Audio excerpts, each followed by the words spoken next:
Welcome back to Fire Emblem Path of Radiance. We are approaching the end. Last time, Ike was finally victorious against the Black Knight, avenging his father, and a castle collapsed on top of him, so obviously that's the last we'll ever see of the Black Knight, right? Yeah, no one's believing that for a moment, but let's put that aside for now. Our next goal is to rescue Leanne, and she is being held at the Twisted Tower.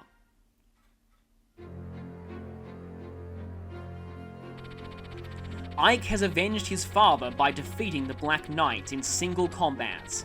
That night, he sleeps until well past dawn. Obviously, this line is different if you lose the Black Knight battle.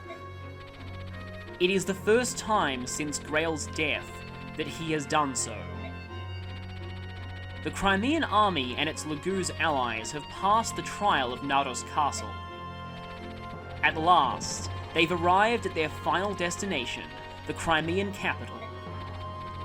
Yet the opponent that awaits them is none other than Ashnard, King of Dayan.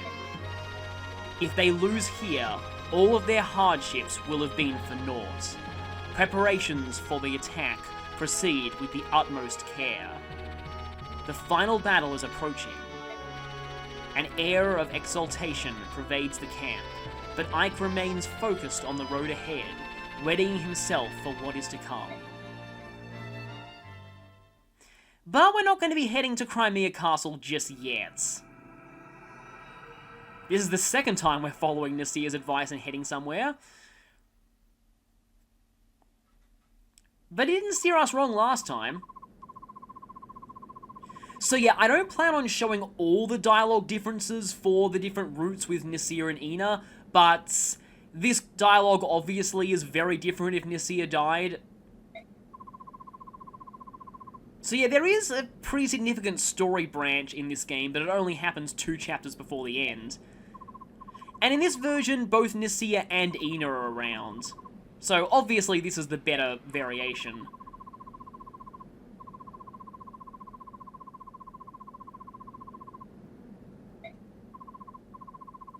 Now, as for why Ina's search led her to that tower, that's significant to her overall motivations.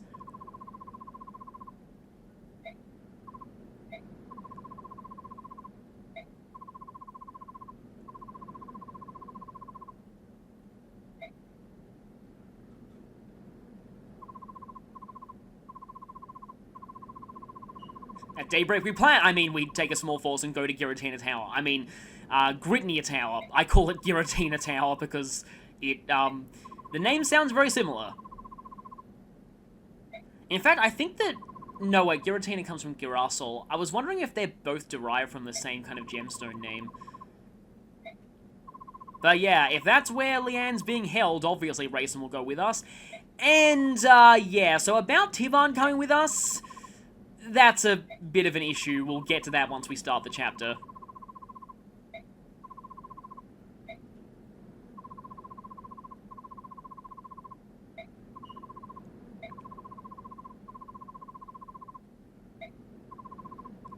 So, the main army will just sit here and get ready.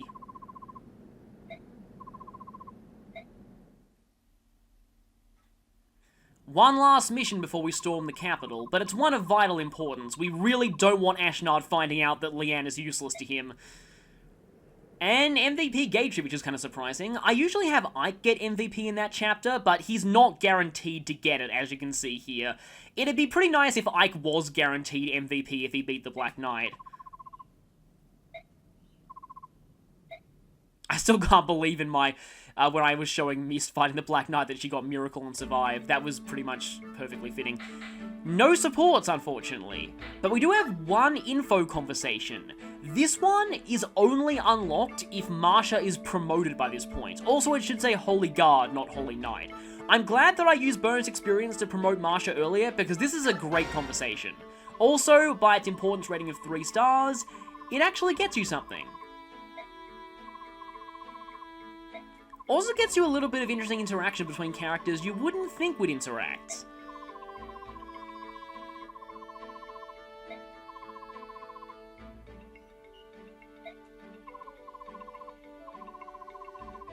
Seems like Alincia has talent as a Pegasus Knight. Unfortunately, she has other commitments. And Tanner seems to have been training her a bit.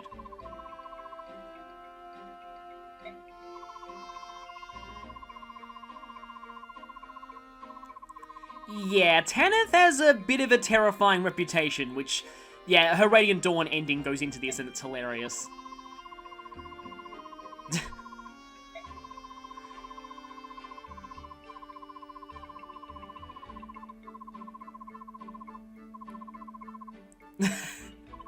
Marsha still has amazing dialogue.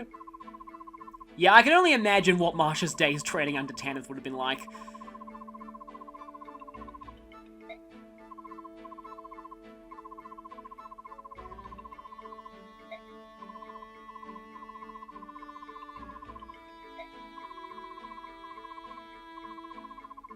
Listen to me, Princess. We don't have a third Pegasus Knight in this game, so you're the best we have.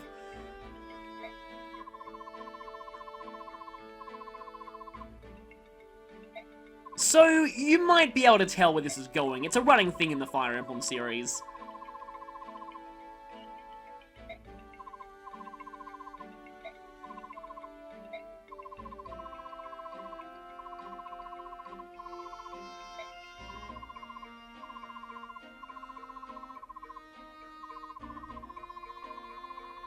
Oh no.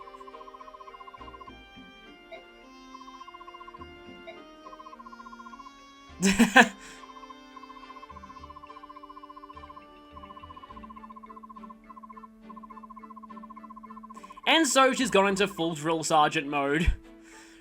I can fully picture her giving this speech. Will it be hard? Yes. Will you cry? Probably. Will you fly so hard that your Pegasus's wings fall off? That has only ever happened once.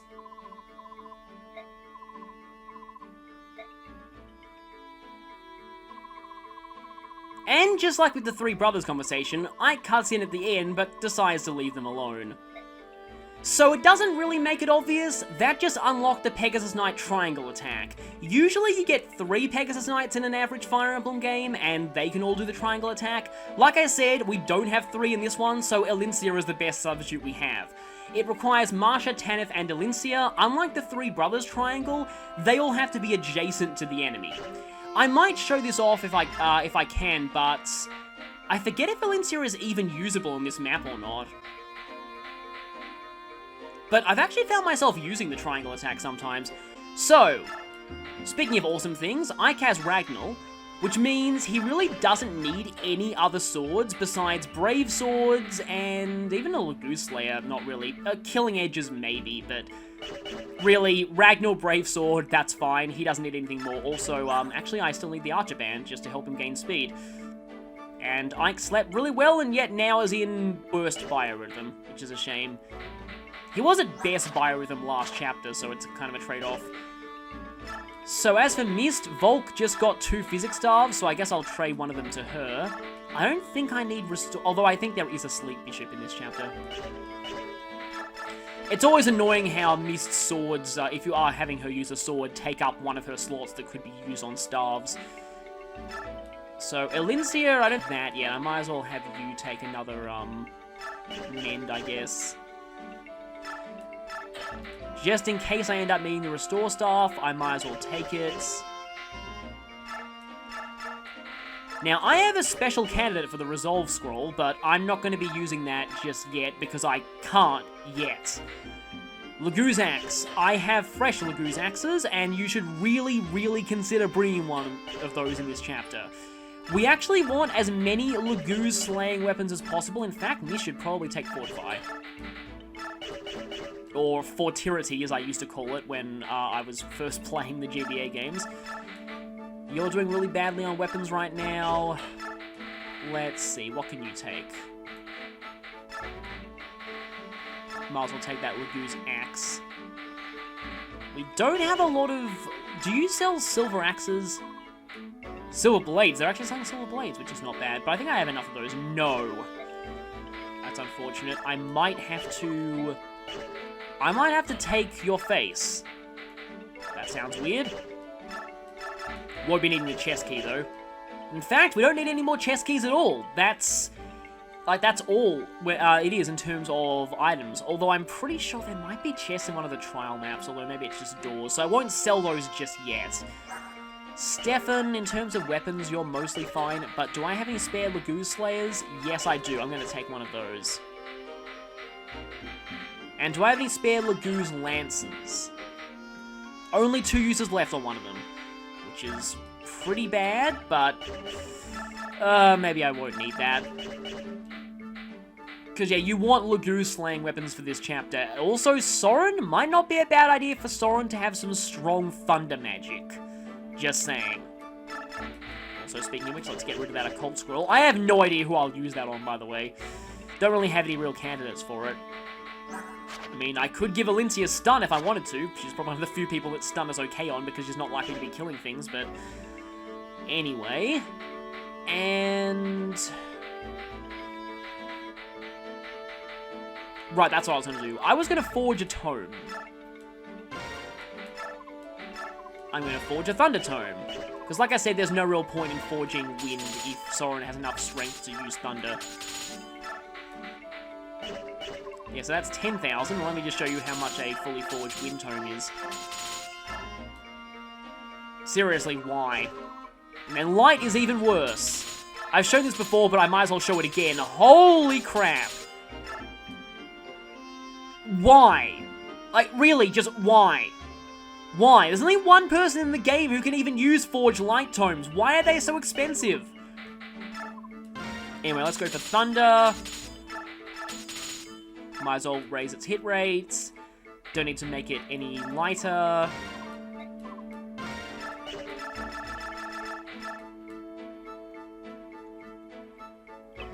And I think I'll call this...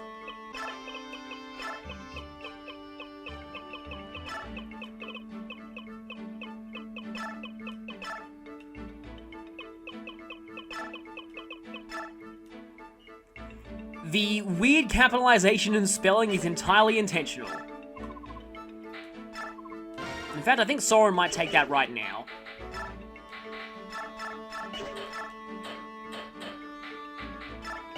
Replacing a terrible translation reference with a terrible dub reference. Yeah, that's a little bit stronger than Elthunder, I guess. How much is Thoron? 10. Yeah, see, Thoron is rarely worth it in this game. It looks cool, but max forged regular Thunder has only 1 less might. And you need better weapons.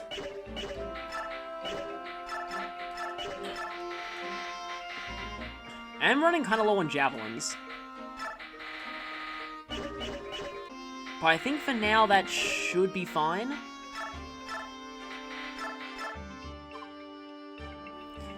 Let's see what you're selling. Not much.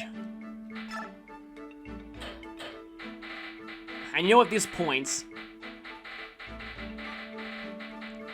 By the way, don't sell your door keys if you plan on doing the trial maps. You might need those.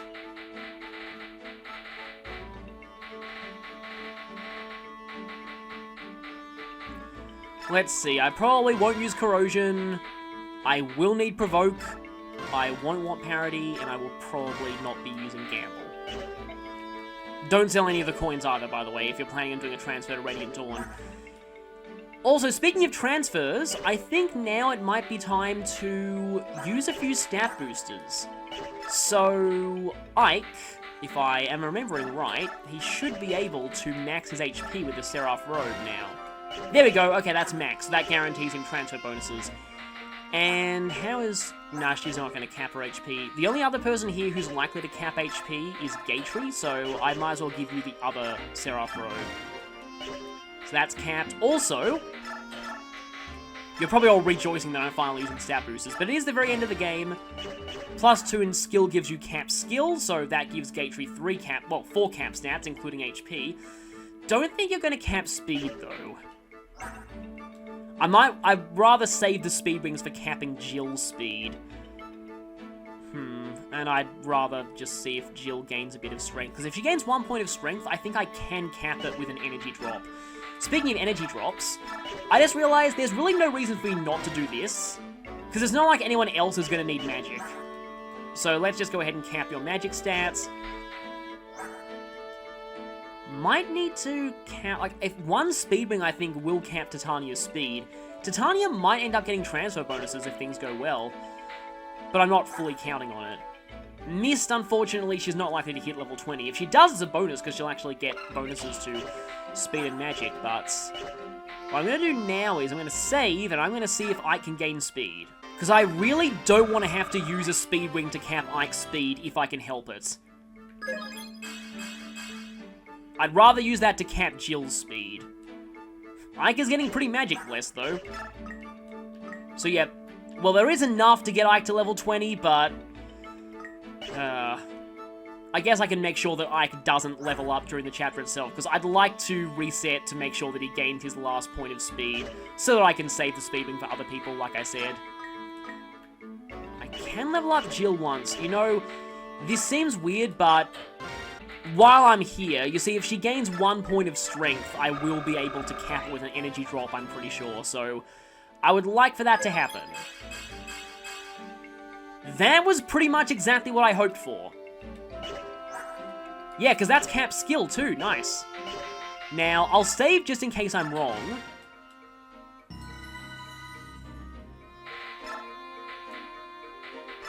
It's kind of overkill to have everyone's stats capping now, but let's be honest, this game's not really that hard anyway. Yep, that is enough to cap it. Exactly enough. So I forget if her speed cap is 27 or 26. It's probably 26, so either she gains 1 more point of speed during gameplay, or I have to use a speed wing. But capping strength, skill, and strength, skill, speed, and defense on Jill is going to be great, especially for Radiant Dawn. Anyone else that I could use some stat boosters on besides Ike? And besides Soren? I really hope Soren gains speed.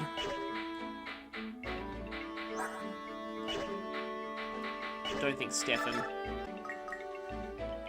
I could level up Titania once, but I might want to save this just to make sure that I can get everyone I need to level 20 by the next chapter.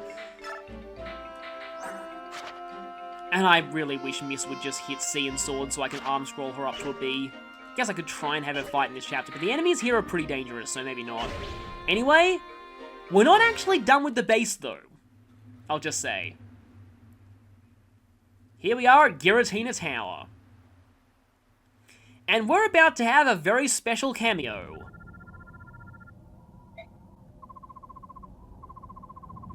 Hello, character who only shows up in this game for 1 chapter, but who totally isn't going to become important in the sequel.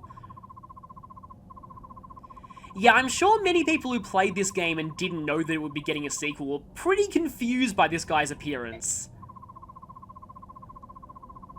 He only appears now, and he was never even alluded to earlier. But he's actually someone pretty important.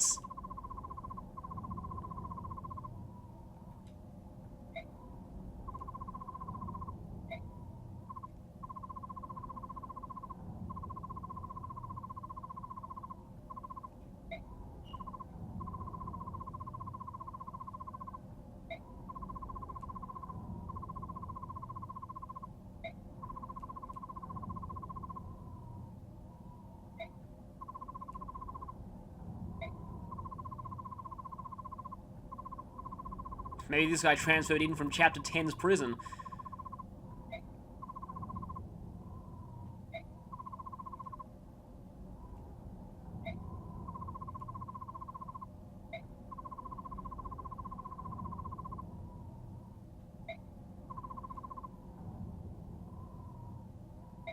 That's a good point.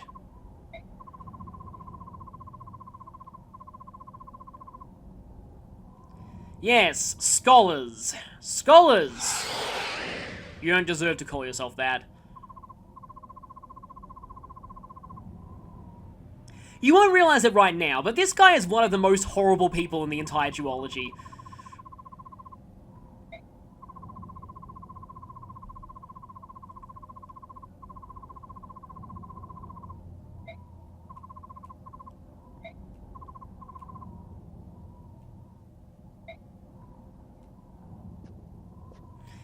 And phew, glad he's gone.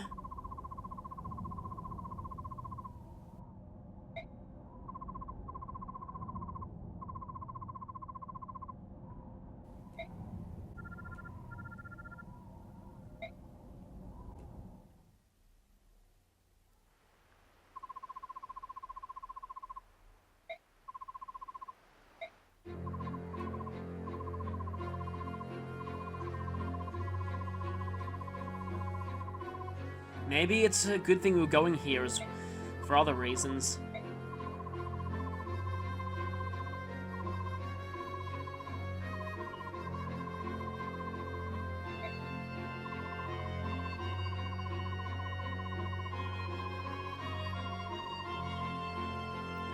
This is the origin of the feral ones.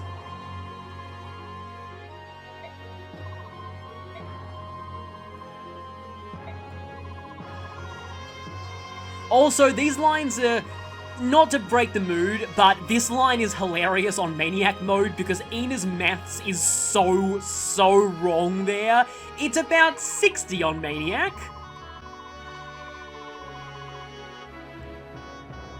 So all Lagoos, even dragons. And none of them have the limitations of the transform gauge. Also, this line is hilariously wrong as well on Maniac mode.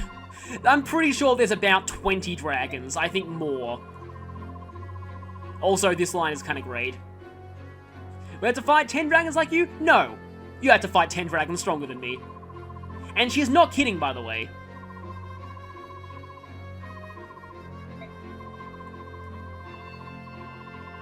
And once again, the plot point about bird tribes having terrible night vision comes into play, even though Janeth gets +5 vision in Fog of War and Radiant Dawn, including Night Fog of War chapters. They're a little inconsistent about that sometimes.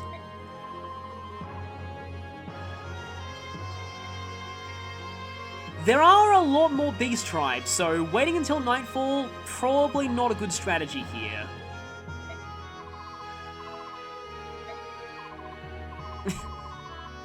Ina used to be with them, and she's just leaking info to us. You shouldn't be complaining.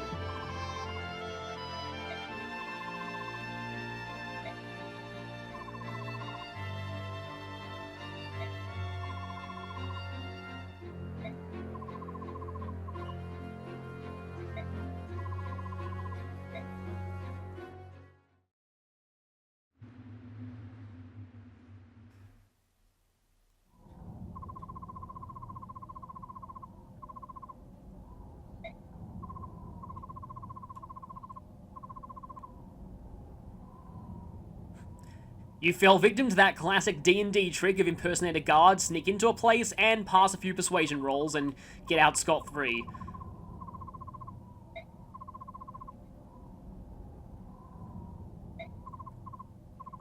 As much as I hope that he'll do that...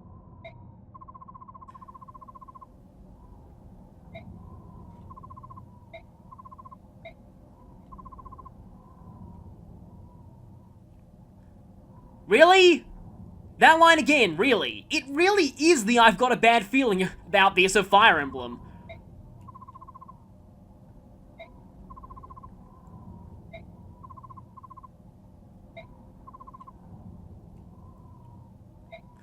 I like to call that guy General Hedwig, but, anyway. Yeah, obviously we're going to be fighting a whole ton of them.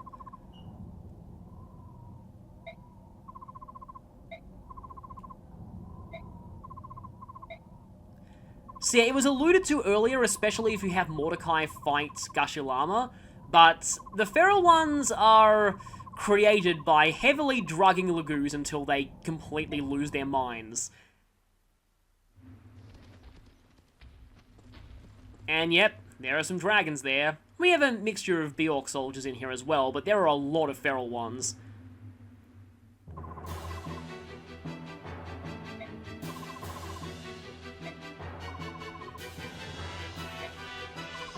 And Tiban's having fun here.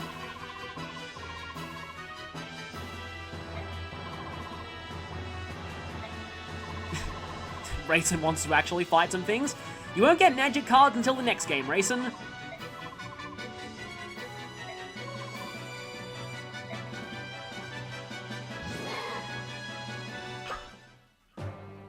So, a few things before we start the chapter. Firstly, Tiban is here as a yellow unit. I like to order him to halt on the first turn so he doesn't steal my experience. Secondly, we actually have Nasir now. He doesn't officially join until the preparation screen of this chapter. If you lost the Black Knight battle, you'll have Ina here instead. What I'm going to do now is, going to return to the base and mess around with Nasia's skills a little bit. Because I'm gonna have to probably remove Niall. Or Boone. You can probably tell what I'm planning on using on him. Niall, honestly, might be more useful to me overall than Boone will be, because the final boss has Daunt, and I think Niall will ignore Daunt, but Boone rarely does anything useful. It's the occult skill of dragons, and it cures the status ailments of anyone adjacent to it at the start of each turn. It's not all that useful. Let's just go ahead and remove that. So let's assign this. Wrath, Resolve, and just for the heck of it, let's also give him Provoke. This combination worked wonders for me in the trial maps in one playthrough I did, so I really look forward to showing that off on this run. So, while getting Nasia down to Wrath Resolve range can be a little difficult, if you leave him untransformed, it's not that hard. Speaking of which, Ranulph, you're going to go ahead and trade your Demiband to Nasia, but he's not going to equip it just yet. Let me just equip it for now just to show off how his stats work. Those are some pretty decent stats, although Strength suffers a lot from using a Demiband. He's down to Ina's default Strength when transformed with this on. So, let's unequip that. Actually, the only way to unequip it is to trade it to someone else. Speaking of which, though, I like to give Nasia Lagoo's stones. I feel like he uses those very well. But I like to save at least one of them for the trial maps. You know, to be honest, I think Leth had the other Lagoo stone. Where is she? There she is. Yeah, I'm going to go ahead and give that to Nasia. Might as well give him the Bjork Guard as well, just because he'll at least get some benefit out of that. Possibly. And with that, now I'm going to save, and I'll join you next time for the storming of Giratina Tower. I mean, I know, it's Gritnia Tower, but I like calling it Giratina Tower.